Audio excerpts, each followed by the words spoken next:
against him.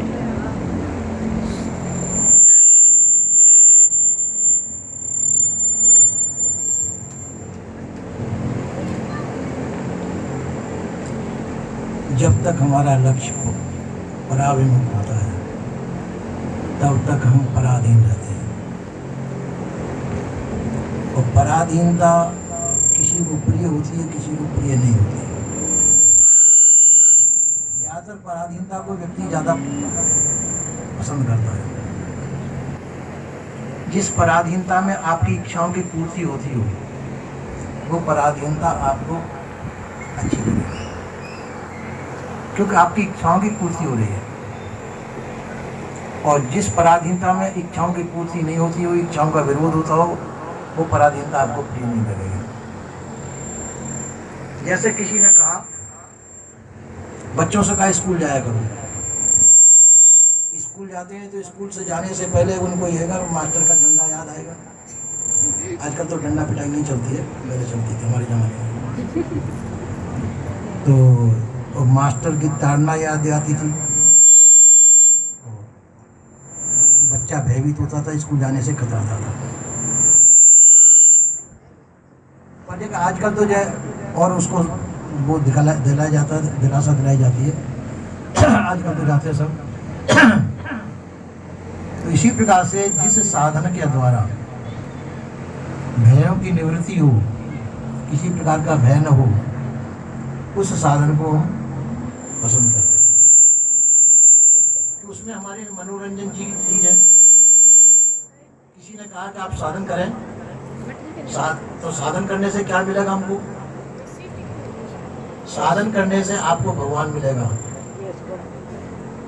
परमात्मा मिलेगा आपको। परमात्मा कैसा है? परमात्मा के सुंदर रूप का वर्णन किया गया। ऐसा सुंदर रूप है परमात्मा का, और ऐसे सुंदर देश में रहता है। ये खाली मनगढ़ंत कहानियां हैं, पर ये सुनाई गई साधक को कि परमात्मा ऐसे सुंदर लोक में, गोलोक धाम में रहता है, वैकुंठ धाम में रहता है। उसका ऐसा सुंदर रूप है, उसका मोर मुकुट है, उसके सिर पे पीतांबर पहने हुए है। ऐसे ऐसे वर्णन, सुंदर वर्णन सुनते हैं, कथाओं में सुनते हैं, पंडित लोगों से सुन लेना जाकर के। तो आपका मन करेगा अगर परमात्मा ऐसा प्राप्त हो जाए तो कितना ही सुंदर हो। हमको परमात्मा मिल जाए तो कितना बढ़िया लगेगा। इस भाव में लोग भावित हो जाते हैं। तो यदि तो परमात्मा के लालसा में लोग लग जाते हैं, परमात्मा प्राप्त होना चाहिए। हमारे अंदर भक्ति जागृत हो गई किसके प्रति? उस काल्पनिक परमात्मा के प्रति। जो परमात्मा हमने देखा नहीं, तो ऐसी कल्पित परमात्मा के प्रति प्रेम हमारे अंदर जागृत हो गया। कहानी भी सुना देते हैं पंडित लोग, मैं भी सुना देता हूँ एक थोड़ी सी। कहते हैं कि एक गोपाल नाम का लड़का था। गोपाल नाम का लड़का था, तो वो स्कूल जाता। स्कूल पहले दूर दूर होते थे। एक गरीब बुढ़िया का लड़का था। तो जाके रास्ते में जंगल पड़ता था, लौटते समय अंधेरा हो जाता था। तो अपनी माँ से कहता था, माँ मेरे को डर लगता है लौटते समय। और लोगों के तो कोई किसी का भाई आता, किसी का पिता आता लेने के लिए, तो क्या मेरे कोई भाई नहीं है जो मेरे को लेने के लिए आ जाए करे? तो माँ भी दुखी हो जाती थी, क्या कहे। तो माँ को फिर उस समय कल्पित भैया की कल्पना करनी पड़ी। हाँ लाला, तेरा भी एक बड़ा भाई है। कहा रहता है कि जिस जंगल में होकर तू जाता है ना, उस जंगल में रहता है। तो उसका नाम क्या है? उसका नाम है गोपाल भैया। तो जब तेरे को डर लगा करे तो गोपाल भैया को पुकार लिया कर, वो तेरी रक्षा करेगा। अच्छा, अब वो जाके गया वहां पे, और लौटते समय उसको डर लगने लगा, तो गोपाल भैया नाम के पुकारने लगा। गोपाल भैया नहीं आया तो जाके रोने लग गया। वो छोटे ही बच्चा था। तो जाके गोपाल भैया ने आवाज किया, भैया रो मत, मैं आ रहा हूँ।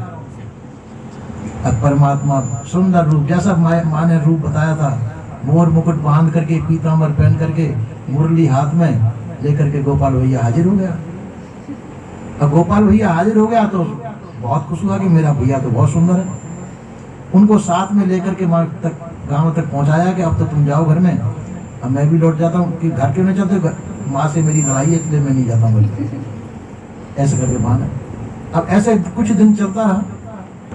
अब एक दिन क्या हुआ कि कुछ त्योहार था स्कूल में, स्कूल में त्योहार था, तो कहा कि सबको बता रहे तुम ये दूध लाना, तुम ये लाना, तुम ये लाना, बच्चों को बता रहे थे अध्यापक। अब वो पूछता था गुरुजी मैं क्या लाऊं? अब गुरुजी जानते थे ये तो गरीब घर का लड़का बेचारा लाएगा क्या, तो झुंझला करके गुरु ने कहा अच्छा तो तू एक लुटिया दूध ले आना। तो हो गया। माँ से कहा कि माँ एक लोटिया दूध चाहिए, कल मेरे पाठशाला में त्योहार है। गुरुजी ने कहा है। माँ ने कहा कि इसके लिए एक लोटिया दूध कहाँ से लाऊं? बहुत हताश हो गई। फिर याद आया कि वो तेरा गोपाल भैया रहता है ना, उसके तो बहुत 9 लाख गाय हैं, एक लुटिया दूध क्यों, वो हजारों लुटिया दूध इकट्ठी कर देगा। तो फिर ठीक है। अब जाता है वहां पे, आवाज लगाई और कहा कि गोपाल भैया माँ के लिए एक लुटिया दूध चाहिए, तो एक मैं साथ में लेता आया हूँ दूध, तो लोटिया दूध दे दिया है। अब जाकर के वहां पे कहते हैं गुरुजी मेरा भी दूध लीजिए, गुरुजी मेरा भी दूध ले जाए। तो गुरुजी कहने लगे अरे डाल दे किसी बर्तन में, क्या जब से हल्ला गुल्ला कर रहा है। तो वो लुटिया दूध जो है किसी ने लेकर के एक बर्तन में डाला, तो बहुत बड़ी तमेड़ी थी, वो भर गई। सब बर्तन भरने लगे पर लुटिया खाली नहीं हो। तो जब कहा गुरुजी से कि गुरुजी ये कहाँ से लुटिया ले आया दूध का? लुटिया हमने लोटा छोटा। तो सब बर्तन भर गए, अब कोई बर्तन खाली नहीं बचा जिसमें दूध, और ये दूध भी खाली नहीं होता है। जब पूछा कि भाई ये दूध कहाँ से लाया, किसने दिया? एक गोपाल भैया है, मुरली रखता है, ऐसा है, मोर मुकुट सिर पे बांधता है, उसने मेरे को। तो उस गुरु जी को मालूम है इसको भगवान कृष्ण मिले। तो कहते हैं उन गोपाल भैया के दर्शन मुझे करा सकता है? कि हाँ करा सकता हूँ, चलो। तो चला वहां पे, फिर कहा कि कहते गोपाल भैया मुझे डर लगा, आज तो तुम्हारे साथ में गुरुजी है, आज डर नहीं लगेगा। तो कहा नहीं गुरुजी से मैं कह के आया गुरुजी को दर्शन करने। गोपाल भैया आ भी गए, पर दिखाई नहीं दी गुरुजी को। तो कहा कि गुरुजी इनको दर्शन दीजिए, इनकी इतनी तपस्या नहीं है। कि नहीं कोई बात नहीं, मेरे वजह से दे दीजिए दर्शन। तो गोपाल भैया ने गुरुजी को दर्शन दे दिए। तो अब ऐसी ऐसी मीठी मीठी कहानियां हम भक्तों को, भोले भाले भक्तों को सुनाएंगे। ताली वही बजा रहा है। अब भोले भागले बेचारे भक्त हैं। अब वो जैसी पंडित बैठा, पंडित पढ़े कुरान बिन देखे की करे बखान, तो उन मीठी मीठी बातों को सुनकर के उन बातों पर विश्वास कर लेते हैं। और कथा भागवत तो रोज चली रही, आप लोग देख ही रहे होंगे। तो इसी प्रकार से इन कहानियों किस्सों के अंदर तथ्यात्मक बात बहुत कम है, कुछ कुछ शिक्षा भी होती है। इन कहानी किस्सों के माध्यम से समाज को शिक्षा भी देते हैं विद्वान लोग, पर उसमें कल्पित कहानियां बहुत होती हैं। उस कल्पित कहानियों के माध्यम से समाज को कुछ सुधार की शिक्षा दी जाती है। चलो इतना ठीक है, समाज का सुधार होता है, इतना ठीक है।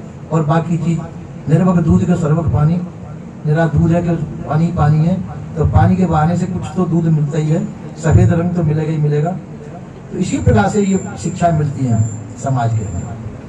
पर वास्तविकता यह है कि वास्तविकता को जान करके फिर दूध की जगह पानी भी पी लिया जाए तो कोई बात नहीं, उस वक्त कुछ थोड़ा सा वास्तविकता होनी चाहिए। तो वास्तविकता क्या है कि आपको स्वतंत्रता प्राप्त होनी चाहिए। स्वतंत्रता वो मनोरंजन कोई काम का नहीं है। मनोरंजन तो कोई बात नहीं करिए, तो उसके द्वारा स्वतंत्रता नहीं होनी चाहिए। आपको स्वतंत्रता स्वाधीनता प्राप्त होनी चाहिए, भले ही मनोरंजन करिए कोई बात नहीं, पर जब स्वतंत्रता स्वाधीनता तो प्राप्त हो जाए। स्वतंत्रता किसे प्राप्त हो? संसार से स्वतंत्रता प्राप्त हो जाए, संसार की पराधीनता छूट जाए आपकी, मन के विकार छूट जाए आपके। तो चलो जो कि वो चलो थोड़ी बुझी बात सुन लेंगे, चलो कहानी किस्से ही सही, कहानी किस्से के माध्यम से आपका कुछ ना कुछ थोड़ा सा समय तो वेस्ट हुआ, और बाजे की कुछ शिक्षा भी मिली उससे शिक्षा मिलती है तो अच्छा है। चलो स्वर्गों का वर्णन सुनाया जाता है, नरकों का भी वर्णन सुना जाए, नरकों का वर्णन बड़ा भयानक सुनाया जाता है, इससे आप पाप कर्मों से बचेंगे। नरकों का जो वर्णन सुनाया जाता है, बैतरणी नदी का वर्णन सुनाया जाता है कि उसमें होकर आपको पार निकलना पड़ेगा, आपने पाप किए हैं तो उसमें होकर निकलना पड़ेगा, बहुत भयानक चित्रण खींचा जाता है। तो उससे जो है व्यक्ति जो पाप करना छोड़ देगा। ये उस कहानी से हमको लाभ मिला। और जो माँ की परमता की जाती है, अच्छाई की डिनाई है, उससे हम पुण्य करना सीखेंगे। बुरे कर्मों का त्याग, अच्छे कर्मों का ग्रहण करना, ये उससे हमारा सुधार होगा। तो इसके लिए कहानी किससे अच्छे भी होते हैं, और बच्चों को सुनाने में बच्चों के चरित्र पर बहुत अच्छा असर भी पड़ता है। तो कोई हानि नहीं है। पर हानि कहाँ होती है कि वो वस्तु है नहीं जिसका हम वर्णन कर रहे हैं। बच्चों को कह रहे हैं, पर जो कि वो वस्तु तो है नहीं कुछ। कहते हैं कि एक जगह की बात है कि एक जगह भैंस थी, भैंस खूब दूध देती थी, और भैंस मर गई। 4-5 बच्चे थे, बच्चे उदास हो गए। तो पिता कहता था अब के उस भैंस से बड़ी भैंस लाएंगे, और बड़ी भैंस लाएंगे, वो कम से कम 20 लीटर दूध देगी। 20 लीटर दूध में से 1 लीटर तो मैं पी लिया करूंगा, 1 लीटर तेरी माँ पी लिया करेगी, आधा लीटर तुम लोग पी लिया करना, सब बन जाया करना, और उसका मट्ठा बन जाया करेगा, छाछ बन जाया करेगी, रायता बनाएंगे, ये करेंगे वो करेंगे। ये बच्चों को बता देगा। माँ को गुस्सा आ गई एक दिन। माँ ने कहा कि बच्चों को क्यों बहकाते रहते हो, भैंस कहाँ से लाएंगे आप, आपके पास कुछ है भी, झूठी दिलासा बच्चों को क्यों दिलाते रहते हो। तो जो है कि 4-6 दिन के लिए कहानी बंद कर दी गई। अब बच्चे कहते हैं कि पापा भैंस आए ना आए पर कहानी रोज होनी चाहिए। भैंस आए ना आए पर कहानी रोज होनी चाहिए। कहानी बिना हमको नींद नहीं आती। कहानी तो सुनने को मिलेगी, भैंस चाहे मिले आए, दूध नहीं मिले, कोई बात नहीं। इसी प्रकार से हम भी कहते हैं परमात्मा मिले चाहे न मिले,